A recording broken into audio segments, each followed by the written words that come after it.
I mean, I could probably eat jerk chicken and spicy beef patties. I got you. I do love a spicy beef patty. Got some in the freezer right now. The jerk sauce, man. Hey, welcome to the Outlaw Radio Show. My name is Zach Adams. I pastor a church located just outside of Athens, Georgia.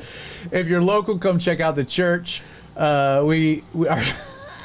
Our service is Sunday mornings at 10:30. If you're local, hang out with us. If you're not local but looking for a good Bible teaching church, check us out online. Calvary316.live is our YouTube channel. Calvary316.com is our website. You can learn all about the church there. Outlaw Radio Show, it's a conversation amongst a group of friends, a Bible conversation amongst a group of friends who love Jesus, who have been gripped by God's amazing grace, and it is amazing grace, and who stand ready to be outlaws in a world that is growing more and more hostile to the truth of Jesus Christ. I'm joined by a group of characters. Most notably, we got Spice Daddy, we've got Pope Creighton Vaughn, but we've got the man, the myth, the legend. We've got Deal Daddy Derek with us in the house. Deal Daddy. So Daddy squared. So he is filling in tonight for Dear Daddy, Vinny, who is out of town this week. And so with Vinny being out of town, we thought let's reach out to Deal Daddy, Derek Kennedy. Let's bring him in. A lot of things since the last time you've been on the show have changed in your life in incredible ways. These new pair of shoes I got are amazing. Yes. Let me tell you. Yes, you are a daddy. Shoes. You have a daughter. Yep. How incredible is that? I do. It's been awesome. It's been a huge blessing and just very excited. Congratulations to Kelly, who birthed the child. She did. She's awesome. So give us kind of the rundown, your experiences, the daughter, the name, the details, like fill in the audience. Social security number. Yeah, I don't know about that one. I'm still memorizing it. So. Listen, you are our original OG. You are part of the show. You are still in the intro that we've kept, the old school intro. So for all those that appreciate the show, love the show, have been fans of the show, fill in your life. Tell everybody kind of what's happened over the last couple months. Yeah, I mean, over the last couple months, definitely one of the biggest things is birth. So birth. Yeah, birth. And baby girl, Alma Ray Kennedy, she was born March 26th, 3 a.m. So that was just an awesome process. Definitely middle of the night. Yeah, morning. That's early morning. Definitely a trying process. Yeah, and with all the different appointments and not really too much complications, but just a lot that was going into it, and just making sure she's okay, making sure Kelly's okay. But yeah, she's here. She'll be 4 weeks old tomorrow. She's definitely seemed like she's hitting a growth spurt last night, so she was up about every hour and wanting to feed every hour or two. So, but no, it's been awesome. It's been really, you take the opportunities to be patient because she knows nothing. She needs everything from you. So it's just taking a lot of time to be slow and be present and be intentional, especially intentional with Kelly and trying to separate time for ourselves and for each other.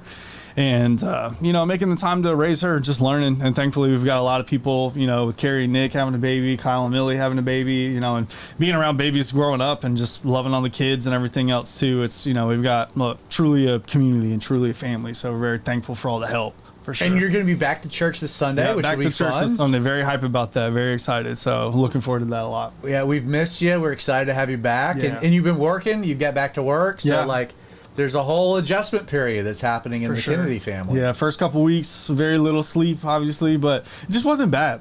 It wasn't. You didn't sleep much anyway. Yeah, I mean, and I didn't really look at it as a negative thing. It was like, this is just what we do. This is this season. It's not that I'm never gonna get any sleep or never get to do anything. It's just this is what it is right now.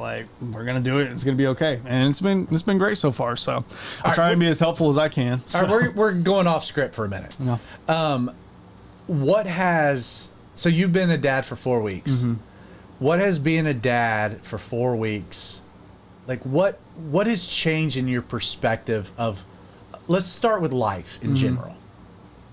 What's changed in your perspective? Like being a dad, Like coming home every day. I mean, I've been a daddy for a long time. Like even in high school, one of my nicknames was Father Dad. So like when we would hang out, like I'm grilling or I'm cooking. So that aspect of caring has always been there. So you felt prepped for that? Yeah, I think. Well, to start with too, I didn't really like want kids, and I think the biggest thing. I want to get into that for a minute. Yeah, and I think like right before, so it wasn't a scheduled C-section or anything, but it was a scheduled induction. Yeah. So that Friday, I was definitely struggling heavy with like, this feels like it's the last day of summer that I'm ever going to have. Like, and it's never spring break. I'm going to work full time, like 24/7 forever for now. And so like, I was really struggling with that. But then talking with some people, and I feel like I talked with Chad too, it helped a lot. It was just like, the journey moving forward isn't about anymore, or what I took away from it too and internalized is like, it's not about doing it on my own or just with me and Kelly. It's like all the things that I get to do them with her now. And we get to go take her to those things, and she gets to have experiences now, giving her experiences and stuff. So that just kind of worked through it, and totally don't feel like that at all anymore. Do you feel like having a child makes you less self-centered? Like it changes that perspective? I think so. Yeah, for sure. What I mean? Like, and I'm just thankful to the Lord for just literally the peace that surpasses all understanding. Like, very thankful for the opportunity to be here and to be able to do this. And it definitely makes you just more like, I don't really care about anything. Like, I love to play Magic and definitely want to play some Magic. But then at the end of the day, I find myself doing some things that I think that I want. I'm just like, ugh. I don't really like care for anything, don't want for anything, I guess, if that's like the selflessness of it. Okay, so having a child, it changes your perspective in a way that you can't conceptualize until it happens. Mm-hmm. Like I really want Kelly, if she wants to be at home and take care of the baby, like I want to make a way for her to be able to do that, and I want the best for Alma. So yeah, in that way, it's just been way more of a like, all right, yeah, I want to focus more on the things that are going to set us up and to be able to, make sure we're okay. And that, whether it be financially or whether it just be lifestyle wise, like to make sure that like, hey, I'm the leader of the household. We went on a walk yesterday. The majority of the time we'll get home, we plan to go walk and don't because we're just tired and then sit on the couch. But it's like, okay, when I get up, and I have noticed that when I get up to do something, Kelly will get up and do something with me, like, and now so it's just taking the steps and actually like moving forward and leading in that way. So that's something I've been thinking on a lot too. Okay, let me ask, and this is coming from my perspective. I have 3 babies. One of them's 14. Mm-hmm. One's 11. One's 7. My babies are a bit older, but even then, like nothing preps you for when that child comes into the world. Mm-hmm. Like, and I've tried to explain this in my own conversations with Jessica, because like, it's like with Quincy, she has 9 months with Quincy before I do. Mm-hmm. Like she has a physical, there's a physiological connection that the woman has with the child that the man doesn't have. Mm-hmm. Like the closest you get is putting your hand on the belly, feeling the child kick, and you talk to the child, believing that they're hearing you and all that and whatnot. But like there's still a disconnect, this is really happening. Mm-hmm. Like I think the woman has a more innate understanding of it, because there is this thing, like they're growing this thing inside of them. Yeah. Like they feel everything. Which is a beautiful thing, because when the child's born and the child lays on their mother, like that's mm-hmm. just a beautiful. Can't take that away. Oh yeah, no, that was about the only time that I teared up. I was like, oh my gosh, that's crazy. Yeah, like what was inside of you is now out in the world breathing, and it's still dependent on you in a totally different way, but mm-hmm. like in a totally different way. But for me, it's like, there was such a it didn't become real. Like real. Like again, it's real because your wife like is pregnant, and, and there's all that stuff, and you're feeling the baby kick, and you're like, it's real, but like it doesn't become real mm-hmm. until birth, and then you hold the child, Alma, like for the first time, and it's like that moment where you're now having that physiological connection. and like it all changes. And like for me, it was, oh my goodness gracious, like I'm a dad. Like I knew I was, like everything mentally was there until the moment you're physically, like you get your shirt off and you're holding your baby girl to your chest, and it's like, I don't want to put words in your mouth because I have my own thoughts, but I just want to, like, what was going through your mind in that moment? Like, how real did that become? Like, what was that experience like for you? Yeah, it definitely was like the reality of the situation is completely different now. Cause like, yeah, you understand and you're there, and you know, leading up to it. And it really was, I was super excited. Like I was very excited. It wasn't really like I think I just already knew that like, yeah, I'm going to be a dad, like, and didn't really, I think too much on it in that way, but it's the more coming home for me, like being at the house for the first week and like holding her, you know, I was sitting on the couch holding her one time and I was just looking at her and I was like, you're not going anywhere for like a while. Like you're just here now. Like, so it was, a while. Yeah. Like, like you're just here now. Like we gotta look out for you a long time, not in like a rushed way, but just, you know, it's like, no, this is cool. So I think it's just an overwhelming piece. I think I understand love in a different way to where I didn't, where like I love Kelly and I love my family and friends, but like it's just like like love and kind of understanding in the way that like, man, if this is the way God loves us and he sees us as our kids, that's a way of love that I didn't understand before this, like I do now. So like that's been a bigger difference to me than like the realizing I'm a father. It's more understanding love in a different way and like being more patient with people just in general too. So I want to build on that because I'm so glad you touched on that, because for me that was the biggest takeaway I had. And really with all three of them is, so love, like we understand that love from a biblical standpoint is so contrary to the way that the world presents love, because love in the worldly context is transactional. Like it's get from it. Like, but even then, like I don't want to say carnal, because even in like, okay, in a pure sense, like with your wife, like you, like you understand love with your wife. There is still there's a give and take to it. Every human relationship, there's still like an element of give and take. I give love, I receive love. There's this back and forth, yin and yang. There's like this pendulum thing, and like love within a marriage context is best when you're selflessly loving your wife and your wife is selflessly loving you, and there's this give and take to it, and it's a beautiful thing. But that is not the type of love that you experience with a child, because there is no transaction to that love. Like the moment Quincy was born, the moment Theodore was born, the moment Mabel was born, it was that instantaneous moment where it was like, I don't know you at all. Like I don't know anything about you other than the fact that there is nothing in this world I wouldn't sacrifice to give you. I would die for you. Like, it's not reciprocal. Oh, well, it's not transactional. It's completely... It's just love. It is a one-sided... Like, I am not getting anything from you at all, but I would... The moment they're born, you're like, I'd die for you. I don't know you. You give me nothing. In fact, for many years, you will do nothing but take from me. Yeah. You will take my sleep, my rest, my money, my energy. You will take my love.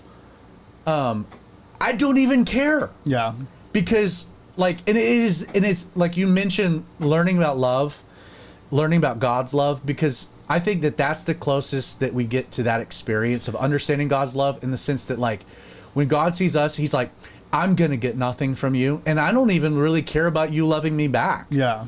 It made the, like, be fruitful and multiply make just so much more sense. It's like, dude, this is it. Like, I don't need anything else. And like you were saying, just the selflessness of like, I don't really think about like my time anymore or my sleep. Like, I think about in terms of sleeping, like I need to go to work tomorrow so I don't wreck and die. So, but now, like, but yeah, it's just, no, I get nothing from her.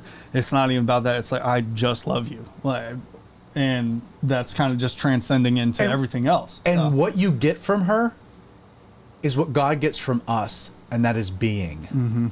Like, again, God loves us not because what we do, but who we are. Mm-hmm. It's the very fact that we're born again, that we are His, that we've been birthed into His family. So it's totally made more sense. Like, so you touched on something, and when you said it, it was a bit of a revelation.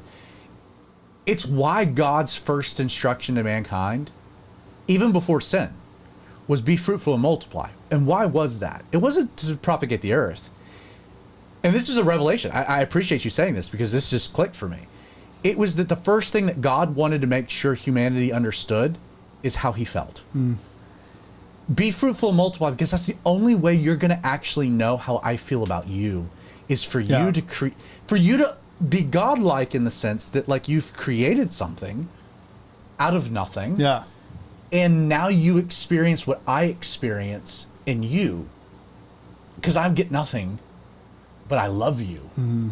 But then I get so much. Yeah. Because you do. You do get so much. It's very interesting. You really do. Like, Profound. and it's something more just content. Like, it's contentment. Like, you don't really, like I said, I don't really want anything else. I don't need anything else. You know, of course, you know. It just changes things. Yeah. It does change things. It does. There are things you want. There's things that you still desire. It's not a linear thing where like it's an absolute all things don't matter now. Yeah. But it is like this hierarchy of a radical difference. Yeah, and it's not like you're walking around, or at least for myself, at least, I'm not walking around with, you know, just thinking about everything different. Like, it's not like that. It's just more of like just a peaceful understanding. It's just more understanding, and I'm very thankful for that, and just getting closer to the Lord in that, to make sure I'm like, all right, look, you know, wanted to leave my wife, now I gotta leave my wife and a daughter, and you know, so I just want to do my best. Best I can. So again, this is unscripted. This wasn't part of the show as it was crafted, but it's again organic, and this is how the Outlaw Radio Show works. As much as you want to speak to this, as little as you want to speak to this, is up to you. Mm-hmm. You already brought this to the table, so I'm not introducing something that you haven't already introduced. But you had mentioned that you didn't want to have kids, and I don't want to put words in your mouth, but there was an anxiety to that about having kids. There was a bit of trepidation. Let me maybe introduce this idea with this question, because I think there's a lot of people out there that, hey, the world is crazy, the world is broken, financially the world is not conducive to having children. There's a lot of things working against the idea. Again, that's why we see birth rates the lowest it's been in generations. Again, this is not an abnormal thing to you. You're very, like your perspective was a very normal perspective that a lot of people your age, and you're how old? 30. Okay, you're 30 years old. A lot of people that are 30 years old, people like, I think 30 is the average age people are getting married now, let alone having children. Yeah. Like in American society, we have you, I think, leading into this very much in a normal perspective. So I preface all that with a very simple question. Lot of fear, a lot of anxiety, a lot of things that were leading to, I don't know if I want to have kids. As things progressed, okay, let's take a step of faith. Let's trust the Lord. You and your wife have conversations. Okay, let's do this. Let's step beyond maybe our fear. Don't know how this is going to work. I don't know how this works financially. I don't know how I even feel about it, but okay, Lord, you've put this on our heart. We're going to do this. We're going to take a step of faith. You regret it at all? No, not at all. And even like for me, it wasn't so much like the fear and anxiety. It was more just a root of like selfishness. Like, why would I do this to myself? We can get up and leave whenever we want. If we want to go on a weekend beach trip, we can get up right now and go. Drive to go do it. Yeah. Like, why would I want to give up my nights, give up our time, like give up the things like, so it was more purely selfish. Like, but that's a normal thing. That's not an abnormal thing. And like, you know, financially, I'm like, dude, the Lord's going to provide no matter what, whether it's providing the tree to sleep under for the night or providing you all the finances that you need. Like, he's going to provide. He just makes ways. You'll never have a tree to sleep under because you can sleep under my roof at any moment. Exactly. Yeah. So like, we're provided for. I'm thankful. And no, for me, it was purely just like, just selfishness. Like, bro, why would I want to do this? Like, I understood to an extent that this is a responsibility. I understood fully of the like, okay, well, I'm giving everything of me to this thing, this person now, this small thing who depends on you for absolutely everything. Like, why? I just don't want that. Like, I don't want to do that. So for me, it was more just the selfish aspect of it. And then the Lord really did just kind of radically change my heart. It wasn't like a specific day. There wasn't really anything specifically happening, but it was just more of like a willingness to try and be obedient, I think, and just be like, all right, Lord, I'm holding on to this want or lack of wanting to do this. I'm going to give that up. And Lord, if it's your will for us to have a kid, then that's what I want. So let's put a bow on this topic. But if there's someone out there that is maybe Derek Kennedy 2 years ago, maybe filling that prompt, that lead, but is thinking it through. Again, you were very clear. Don't regret it for a second. Mm-hmm. Can you speak to that person and say and just children are a blessing from God. They are. They so are. And like if it's an obedience thing and you feel God calling you to, want to do that, it's just so much more. Everything that you're thinking of that is you think is going to be a hindrance is just not. Like, it's not. Me and Kelly have gone on walks. We go do stuff. We've gone to dinner. Thankfully, almost been great. So she's not like, freaking out and crying. But all the things that you are holding on to that you think are important to you right now, they're just not that important afterwards. Like, it's so much more of a blessing. Do you feel like it's made you a more...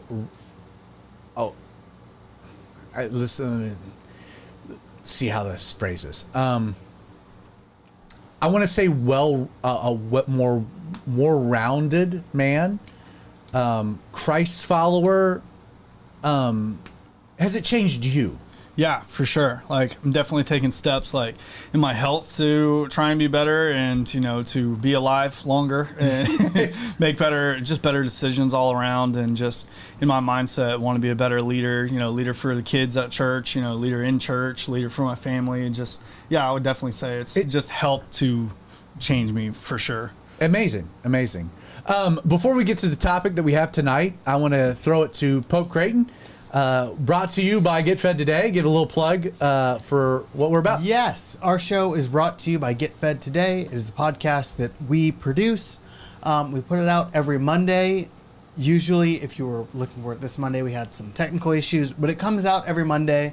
We still got it out on Monday. We did actually get it out on Monday. It was late Monday, but we got it out on Monday. Props to Vernon working the servers. But every Monday we put out 5 Bible studies from 5 different pastors from around the U.S. They're guys that me and Zach trust. So if you are looking to get into the Bible, whether this is you are thinking, I need to have more Bible studies than just once a week, or if you are a new Christian or just new to studying the Bible in depth, check out Get Fed Today. It is a great place to start. The way that we get to know our God is by reading His Word, and the best way to do that is with a teacher. I think that's we see it with Philip and the eunuch. The eunuch is driving down the road and is reading, I believe, Isaiah. Yeah, he is. And Philip is running next to him, which is hilarious because he's running next to a chariot going full speed. And he says, hey, Philip calls up to the eunuch and says, hey, do you understand what you're reading? Which because God told him, go catch the chariot. Yeah, go catch the chariot. Didn't say Philip anything next. Just start running. So Philip was just jogging next to it. And he's like, hey, do you understand what you're reading? And the eunuch responds, how can I understand what I'm reading without someone to teach me? So they stop. Philip explains Isaiah, explains the Messiah. The lamb slaughtered. Yes. And then Philip baptizes the eunuch. The eunuch goes back to, I believe, Ethiopia. The best way to study the Bible is with a teacher who understands the Bible and teaches the Bible, not just from the Bible, Amen. as Zach is very wont Absolutely. to say. So Get Fed Today is a great way to do that. Check it out. It's on Apple and Spotify. If you are using one of the smaller podcasting apps and it is not on there, please let us know and I will get it on that podcasting app. Just send an email to popecreighton@gmail.com. And quick links you can find at getfedtoday.com, which is awesome. Yes. Spice Daddy, you're kind of checking some of the again, what's fun about doing a live show is that as the audience, you guys can interact with us in real time. If you're on YouTube, outlawradio.live is our YouTube channel. You can drop comments. We're doing our best to monitor those. Facebook.com/The Radio Outlaw. We stream there as well. You can comment on that thread in addition. And then also at Zach Adams, which is our X account. At Zach Adams, we're also streaming there. Any initial comments, Nothing feedback? yet. Cecil said, "Evening, fellers," and Karen said, "It is unconditional." I'm assuming when it comes to love. So one of the things about we don't exactly know when you're commenting about what specific thing, so we do our best to connect those dots. But again, good stuff. Check it out. The live stream again on YouTube, Facebook, as well as X.com. So tonight's episode is about I want to talk about Noah's Ark. We did an episode last couple months dealing with as in the days of Noah, giving us insight into the last days, what that might look like. Jesus said, as in the days of Noah would be the second coming. And so there's a direct correlation to that. But Noah's Ark in particular is a fascination. We've done maybe a while back, an episode about one of the potential locations of Noah's Ark on the top of Mount Ararat. We showed some satellite photographs. We did a whole episode about one potential location of the resting place of Noah's Ark. A little bit of a biblical background to the concept itself is that, God, Genesis chapter 6, was grieved that he had even made man. The sons of God came into the daughters of men. You have the Nephilim, total wickedness, perversity. Again, God grieved that he had made man. And then we read, but Noah found grace in the eyes of the Lord. So God comes to Noah and he says, hey, I'm going to judge the world. I'm going to destroy the world because of its sin, its wickedness.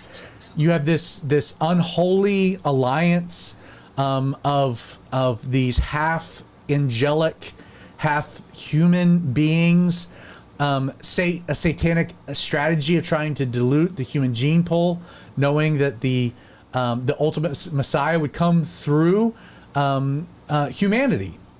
So this whole thing, this whole perversion, this whole deal happening, Genesis chapter 6, God deciding I'm going to wipe out humanity and I'm going to restart my plan of redemption, and I'm going to do so by picking out a man and his wife, his 3 sons, their wives, Noah, his wife, 3 sons, their wives, and we're gonna restart. And so Noah takes 120 years and he builds a boat. Which is an amazing thing because, again, Hebrews 11 gives us greater context.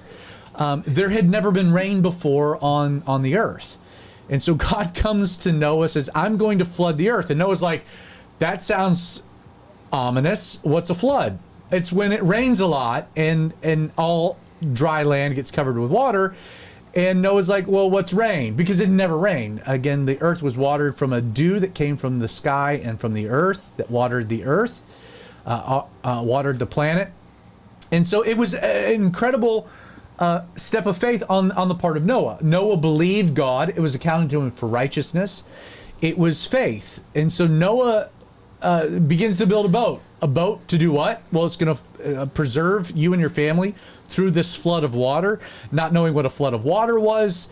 Again, he's got no advanced understanding of the ideas behind the science of flotation, what a boat, what would the not aquanautics, but it would be hydrodynamics, how all that would work. God gives them the blueprints of this creation.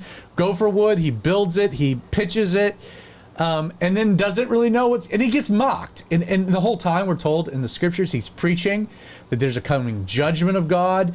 No converts, 120 years of building a boat, preaching, no converts. He's mocked, he's ridiculed. No one believes him. How are the animals going to get onto the boat? Noah has no idea how that's going to happen. God supernaturally brings them 2 by 2 to preserve the species of animals. They load up on the ark. He gets the food, all the provisions, everything's there. And then what happens? It starts raining. And it starts raining. The water does not stop. And it starts coming from beneath. There is this flood. And Noah doesn't know how to close, like the engineering was all designed, but he doesn't know how to close the door. God closes the door. No other human beings board the ark. And all of humanity dies, except for Noah. Anyone in the ark gets preserved. It rains for 40 days, 40 nights. The earth is covered with water. All of humanity, like any living thing outside of the ark dies. Total judgment of God because of humanity's wickedness, sin, judgment, etc. Ultimately, they're on the boat for about 120 days. The waters, he sends out birds to find dry land. There's this you can read Genesis 6, 7, 8, 9, tells the whole story. We'll get to a little bit of the Noahic covenant in a few minutes. The Noah's Ark ultimately comes to rest as the waters recess into a mountain range located in present-day Turkey, known as Mount Ararat. The Ark, biblically, we're told, comes to rest on the mountain. As the waters recede, there's still a process of the land drying out. Noah, his family, they exit the Ark. They make sacrifices. The Ark is physically located somewhere on earth, specifically pointed to biblically Mount Ararat. Now, I've always been more of the opinion that its final resting place is more of the precipice, the top of Mount Ararat. I think that there is some archaeological evidence, some pictures that have been taken. There has been some eyewitness accounts to seem to validate a particular location. However, this week, some fascinating data came out about an alternative site, still located in the mountain range of Mount Ararat. It's known as the Durapur region. Let me see if I can get that title. Durapura. Do you know how to pronounce this name? It is. No, but I know it's Mount Ararat. Ararat. Not Ararat. You're saying Ararat. It's Ararat. It's Ararat. I was thinking the same thing. It's Ararat. Yeah, whatever. There's an extra RA in there. Doesn't really matter. But there's another location that I've completely I've known about for some time. I've discounted it. Never really felt like there was a lot of evidence to point to the location. Same. Jackson, Missouri. As an archaeologist, So I've talked about it before. I think I might have talked about it in that interview thing that we did with me, where Get to know the Outlaws. Yeah, you can find that in the archive on YouTube. So what got me into archaeology was not Indiana Jones. It was a guy by the name of Ron Wyatt. Okay. And he has direct connections to this. Yes, and this is one of the videos that got me in. Okay. He put out a thing of videos. I found out through the years that not all his stuff was, let's just say, documented scientifically or archaeologically sound. But nevertheless, it got me into archaeology. Now, what's interesting about this location is that it's largely been kind of debunked, right? Until recently. Like the last 4 days. Yes. Yeah. Like some incredible new evidence has come out. They did some deep scans. Okay, I'm gonna get to that. I knew as soon as I saw this, I was like, "Oh, you saw this." Yes. We always see the same stuff on. We have the same algorithm.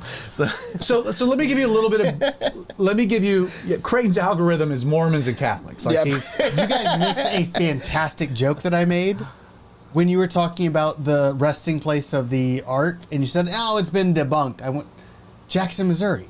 Okay, I see. We know we the just Garden of Eden was. Yeah, we just because overlooked. they're heretics. Creighton's algorithm is Mormons, Catholics, and redheads. That's pretty much what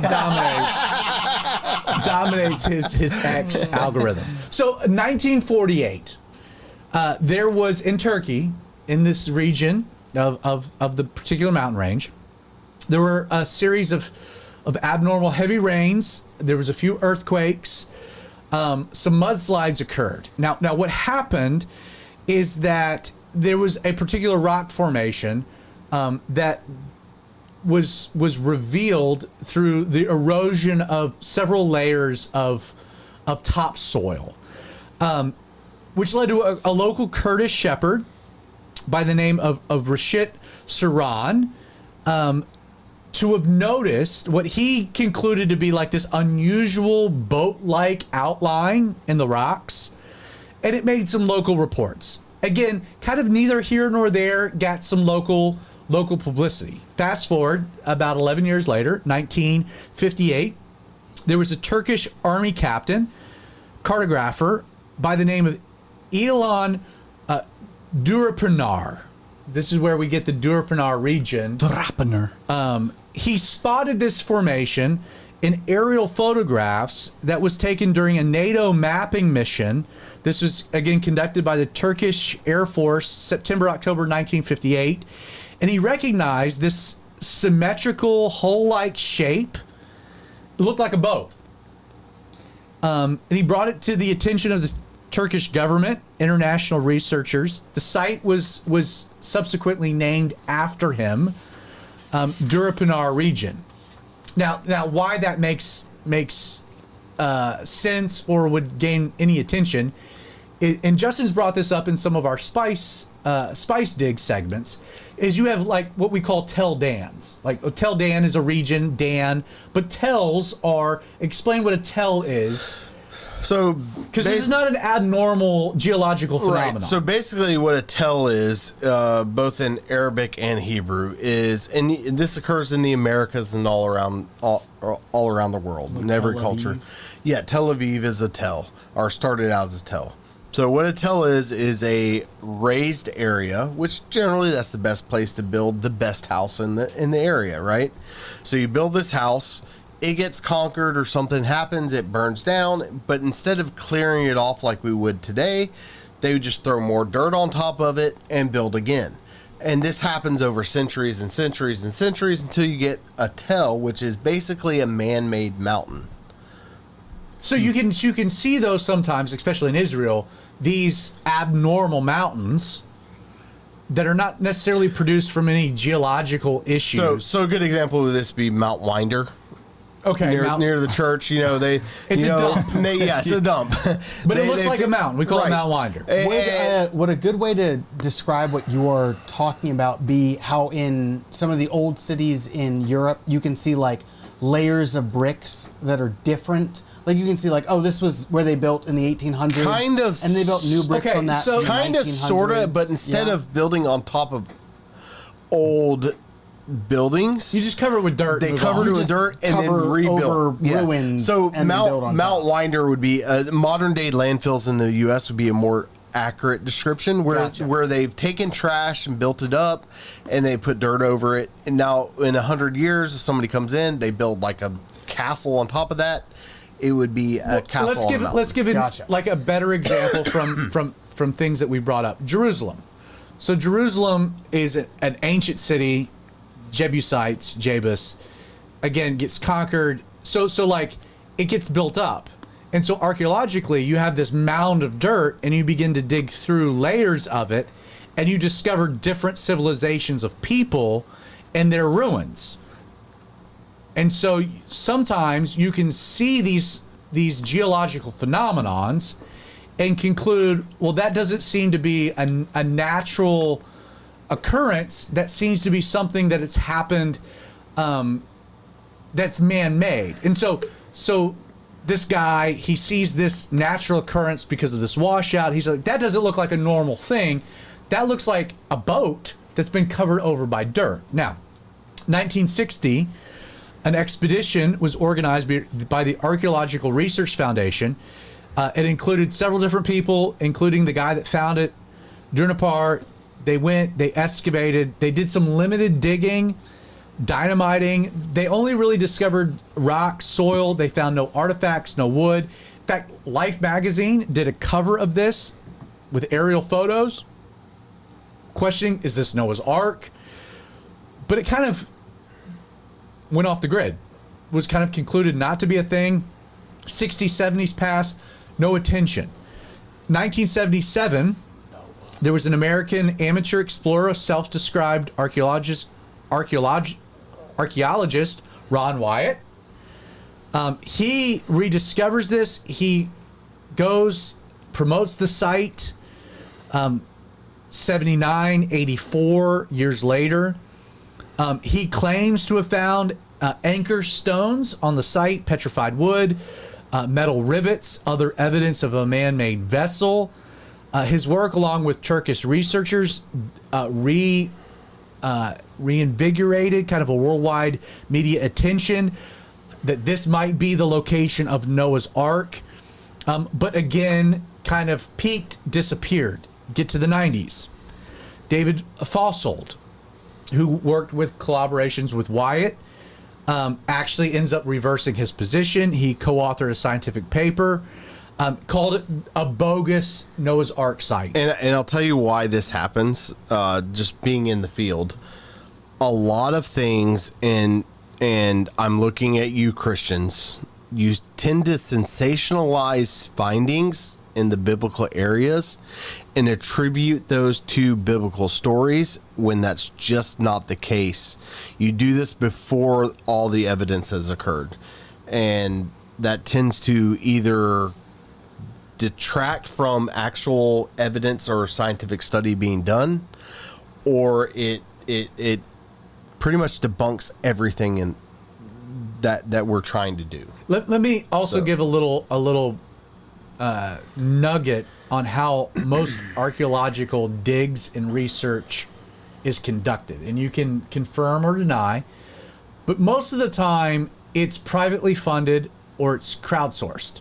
So like, in order to go and explore an area, you have to convince enough people that it's worth exploring to gain funding to do the exploration. Because again, unless you're independently wealthy and doing it on your own, you need money to do these things. And so when something gets debunked, gets written off, it's very hard to generate money to do advanced research, utilizing new technologies, etc. Which I'm fine with as an archaeologist, former archaeologist.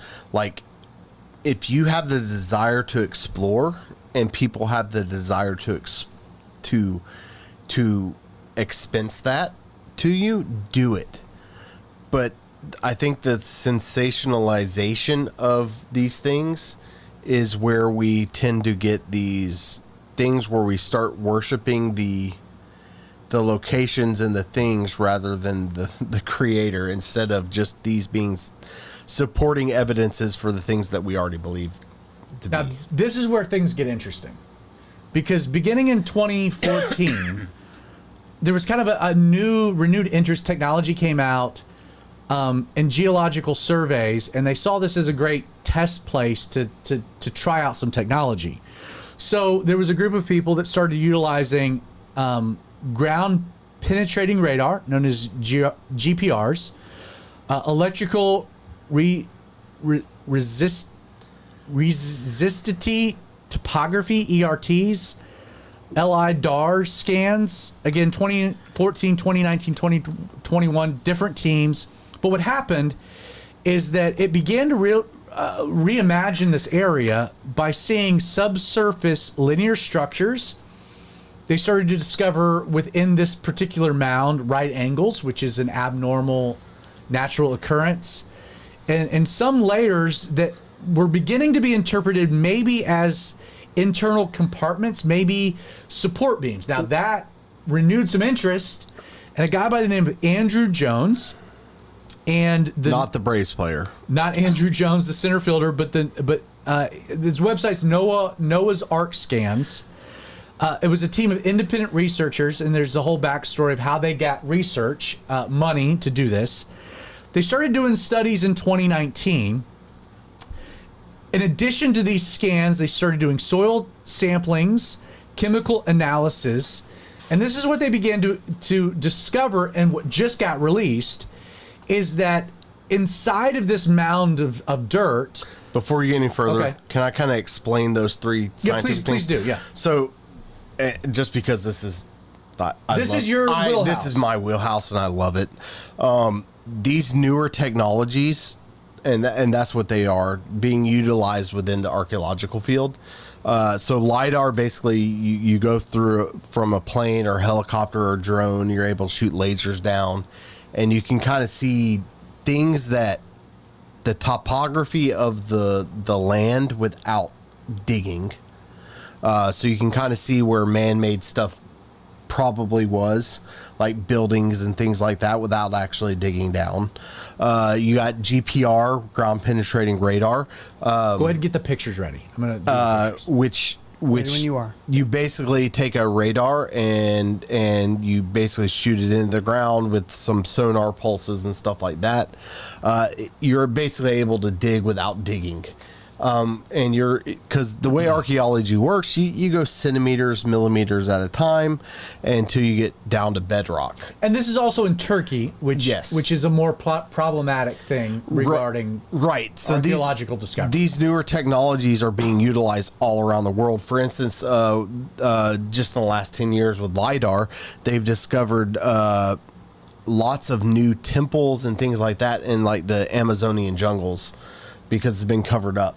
They're able just to fly over, shoot down lasers, and find these entire city complexes without actually having to go into the jungle. They're also using, and correct me if I'm wrong, but they're using the same technology. Again, if you're on the internet, you've seen new theories about the pyramids, right? And some of the substructures that are beneath the pyramids. Again, very hard to go into Egypt and dig under the pyramids, but they're using the same type of technology, and they're discovering super complexes deep underneath the pyramids. And what this does is not necessarily replace the archaeology, the actual digging portion, but it's able to pinpoint. So rather than digging a hole here and then digging a hole there and digging a hole there, we can go in with these scans and things and be like, okay, this is where we need to dig. There's an anomaly here. We need to see what this anomaly is. And where that is beneficial is, again, the only way that archaeology is enabled is through funding.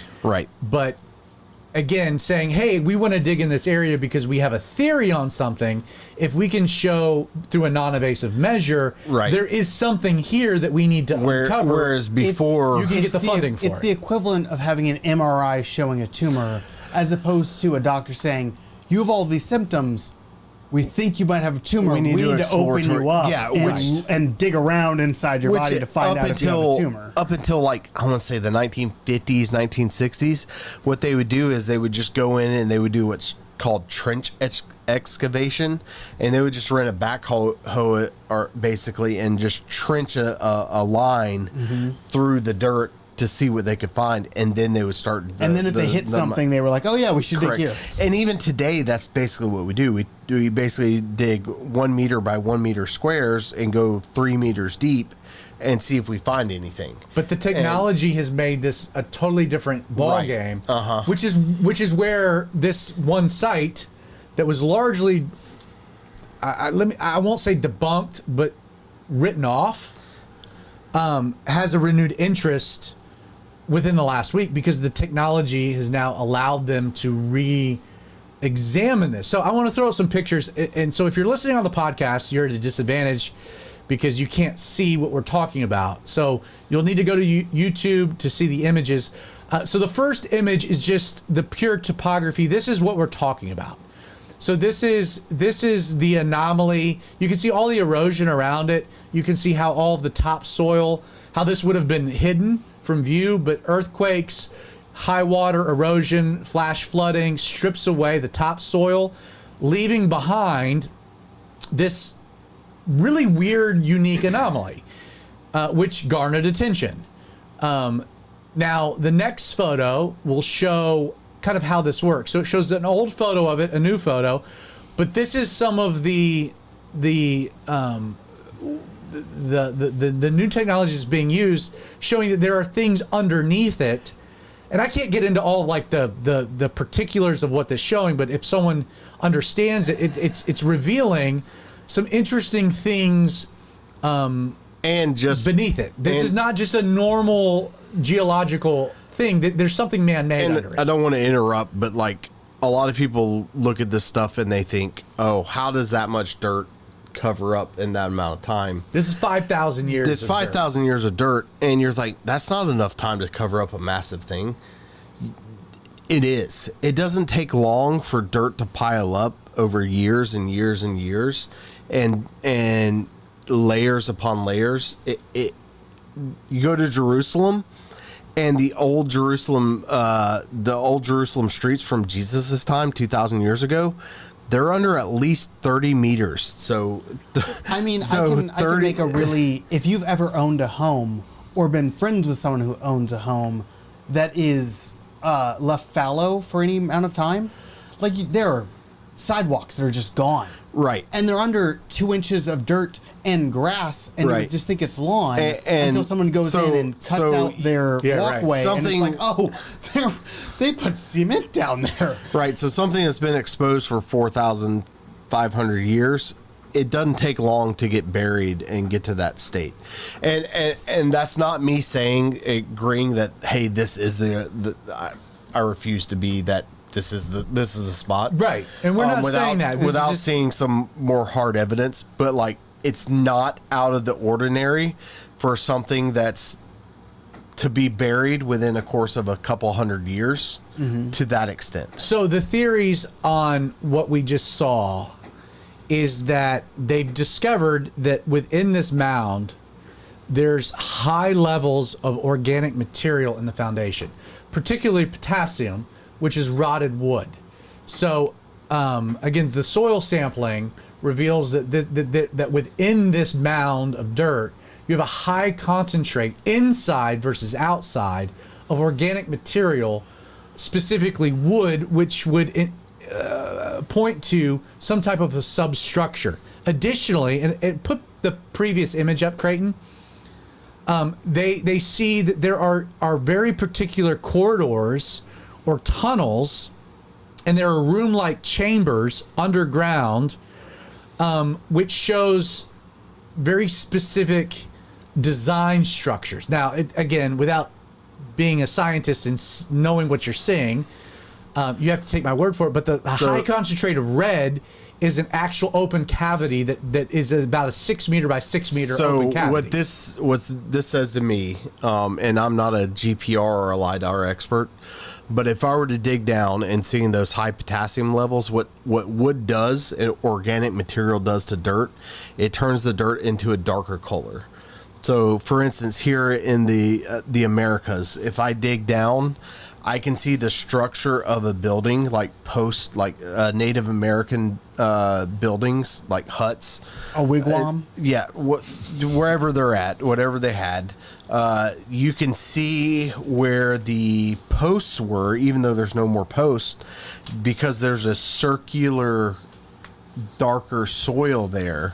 And generally that is because of the different levels of the wood literally turning into dirt, but still maintaining its shape. Correct. From what it was before. And so I'm not a chemist, so I don't know the full extent of the composite nature of that, like potassium, things like that. But I would be able to. They're now able to go to these areas and be like, okay, I see where you can go back to that image if you want.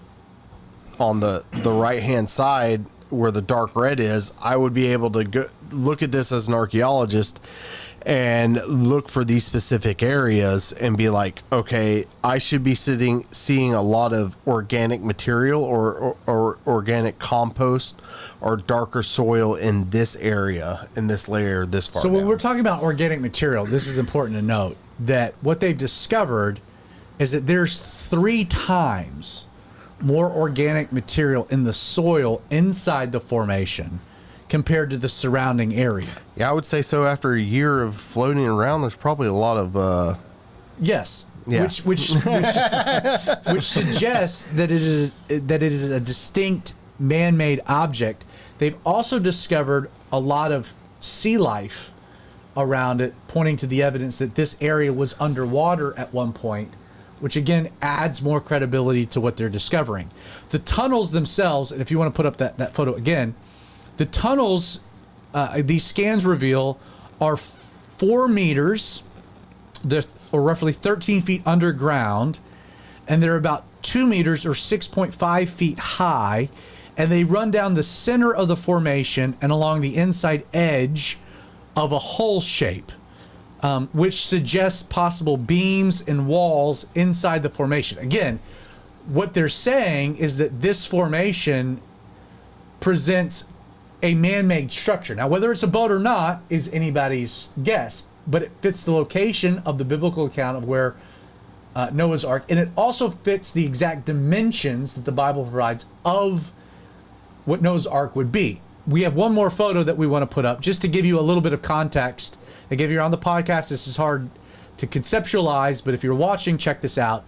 This is a rendering of what they imagine is being represented in the soil itself, which you can completely see a 3-story boat, which fits the dimensions of Noah's Ark, which is a cool photo in and of itself.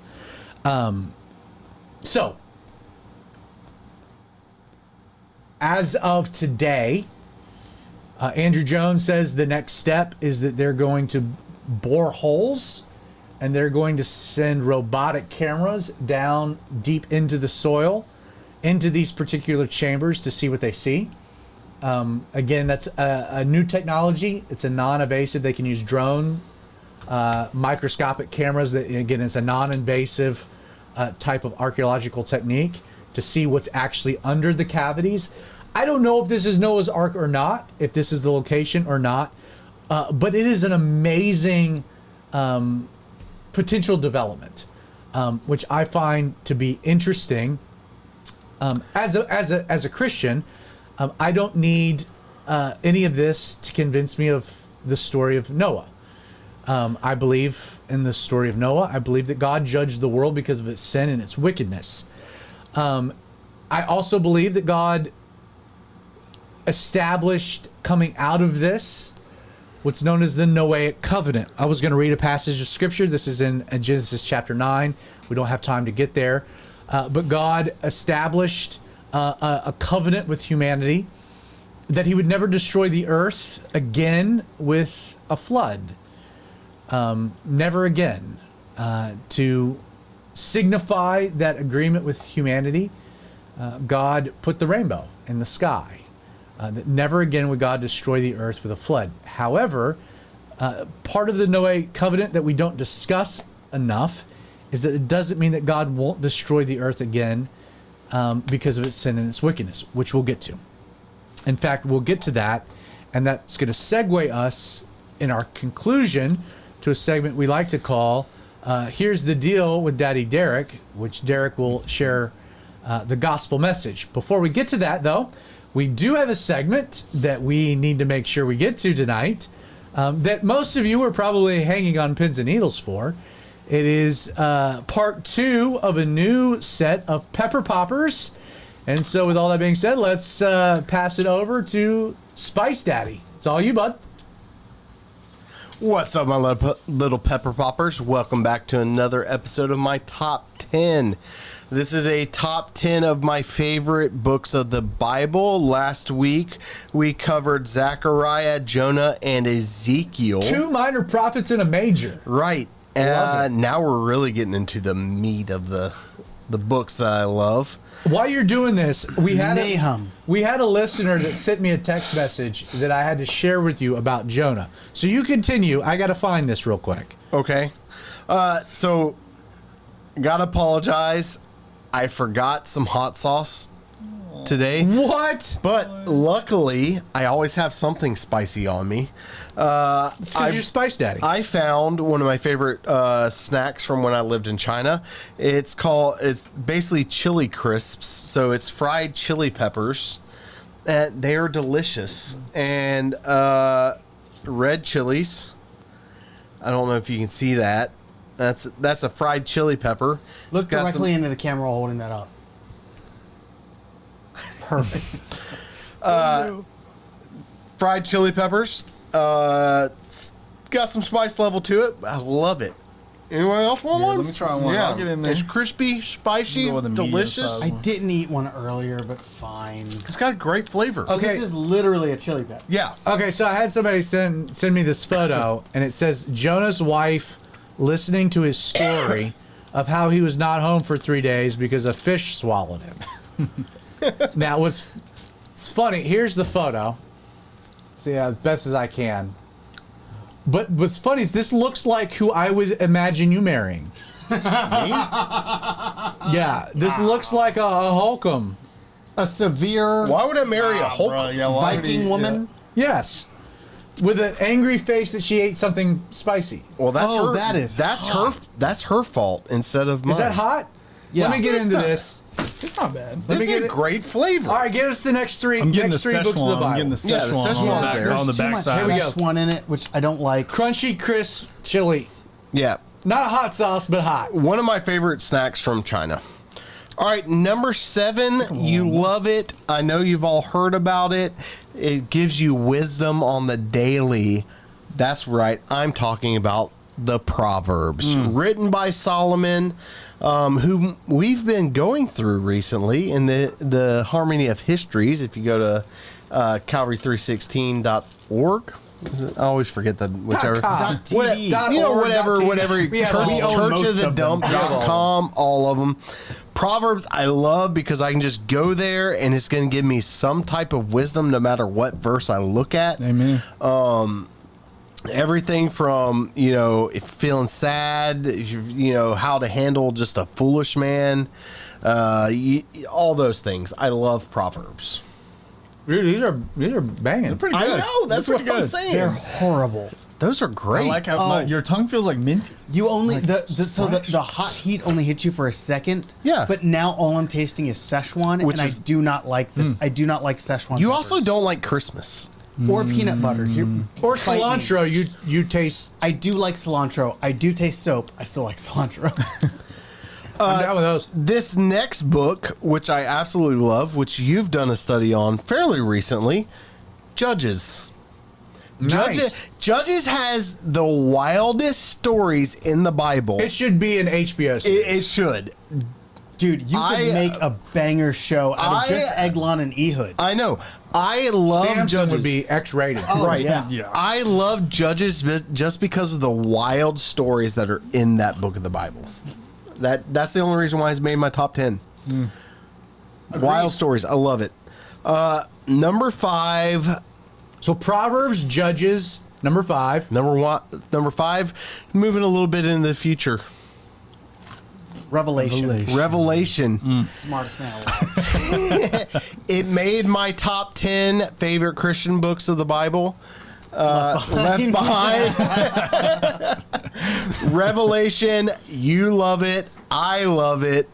Can't wait to see it. Hopefully I'm not here to see it, but man, Revelation is trippy, and you can't stop eating those. No, they're good. I know. They're very good.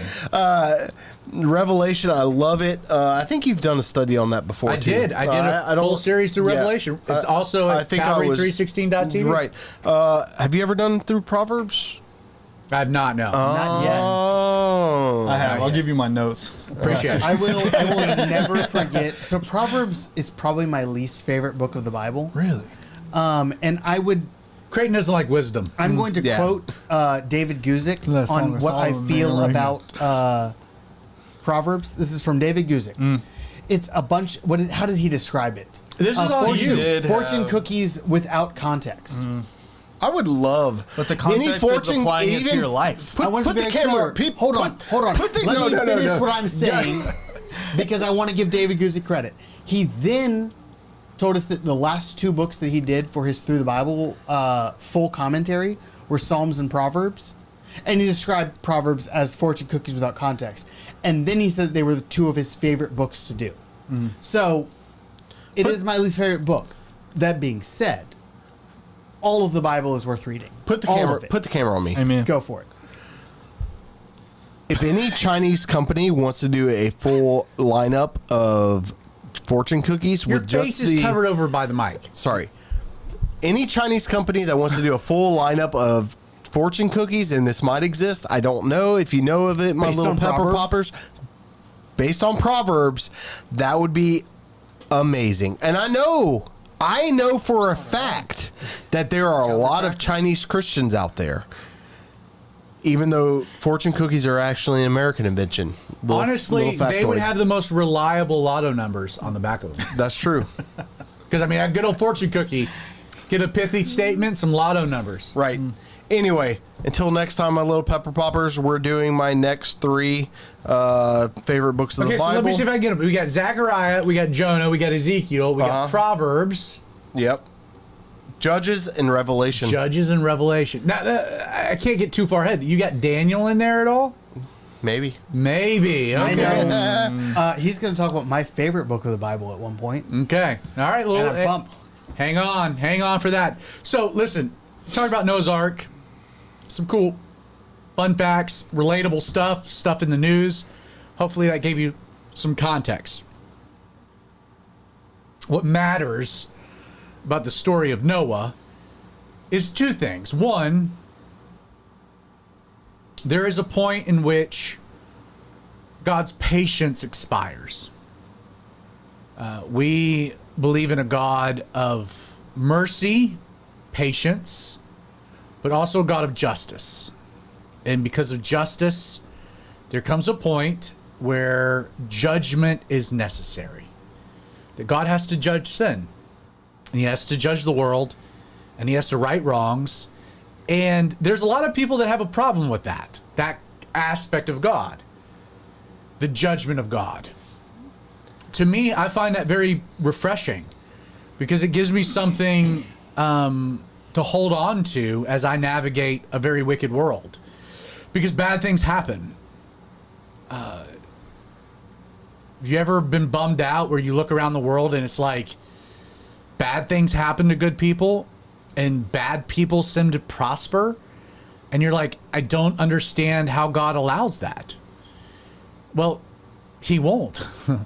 Like, to me, I find great comfort in the knowledge that there will come a day that God says enough's enough, and that wicked people never get away with it.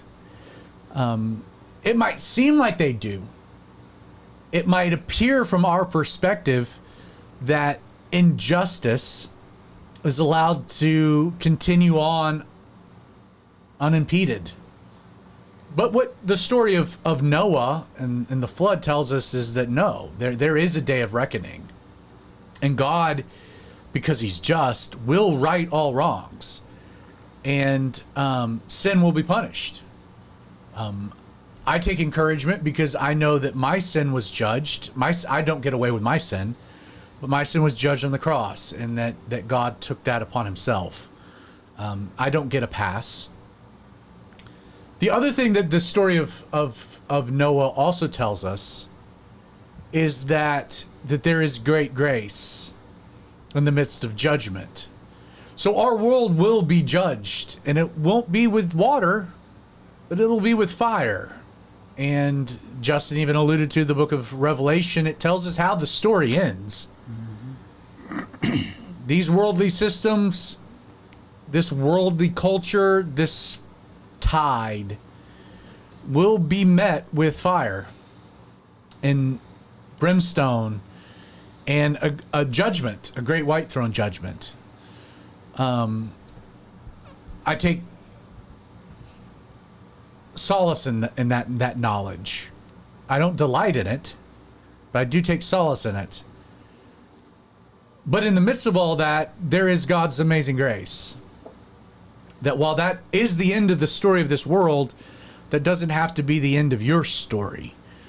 Because in the midst of where God might be grieved and God might have to judge, but Noah found grace in the eyes of God, and that grace is equally extended to you.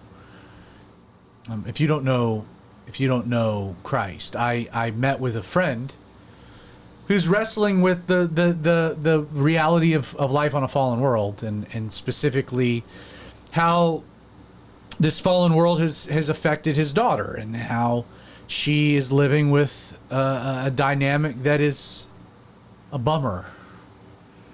And yet that dynamic won't last forever, that there will be healing and restoration. And my exhortation was like, your goal is to see your daughter as God sees her, and be there to see her healed and to experience her whole for eternity. But that's on you. You have to make that decision. You can be angry with God, or you can surrender to God. And my friend surrendered, and it's an amazing thing. I say all that to then just pivot here to a segment we haven't done in a while. One of the great things that I love about Derek is he's got an evangelical heart, the heart of an evangelist, that heart of grace to speak truth. And so he had no idea walking into tonight what tonight's episode was going to be.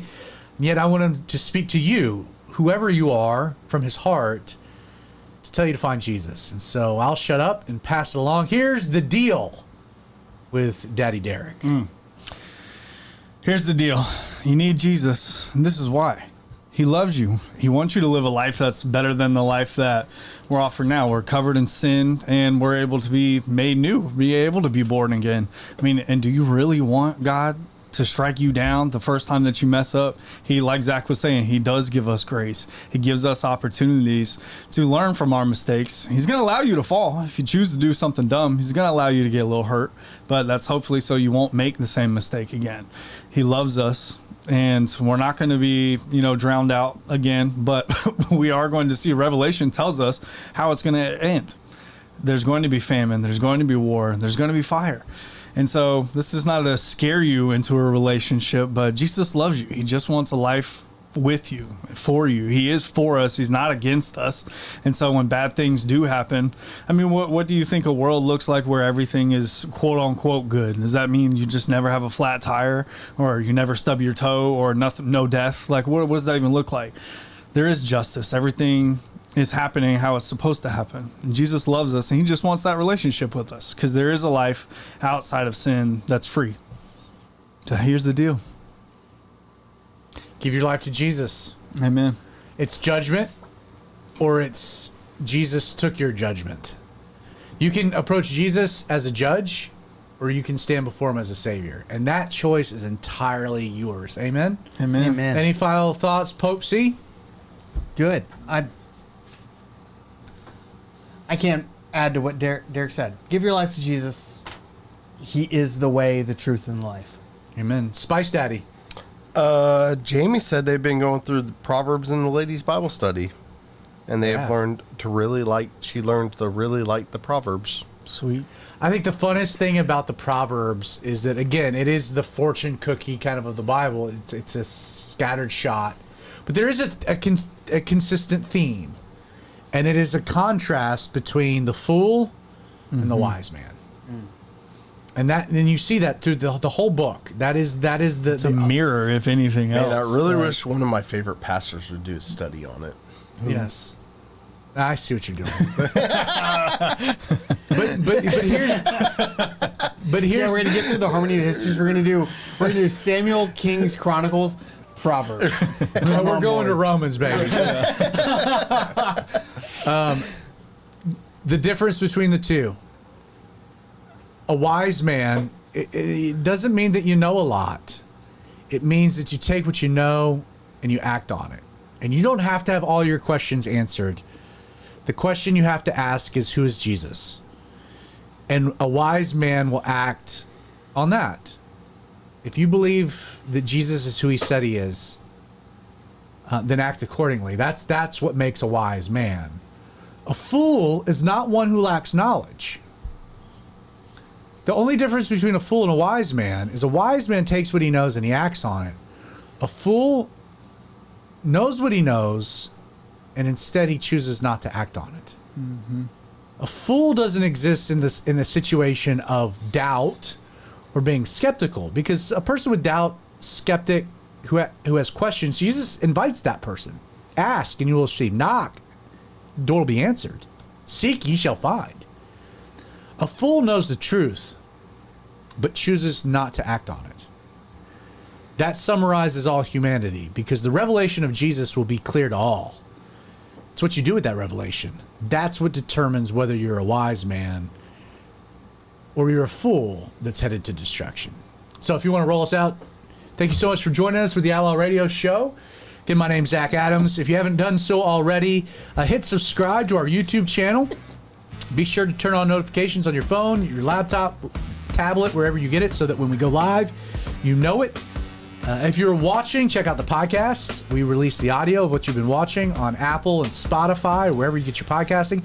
If you are watching the podcast, again, check us out. The live stream Wednesday nights, 8 p.m.